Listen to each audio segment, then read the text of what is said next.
Cili është gjykimi, thot, për këto, sepse i bën një hoxh në Shkodër? Kështu është pyetja. Pra çfarë bën ky zotnia?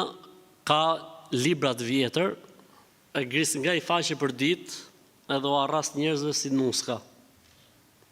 Ky hoxha që bën kështu gjonash duhet denoncu, dhe unë do të sugjeroja që denoncimi të shkojë tek Myslinia e Shkodrës, në mënyrë që t'i tregohet vendi këtij njeriu dhe të merren masat, sepse nuk mund të ketë hoxhallar të tillë, domethënë, manipulues dhe mashtrues. Këta janë njerëz që abuzojnë me ignorancën e popullit, edhe domethënë lozin.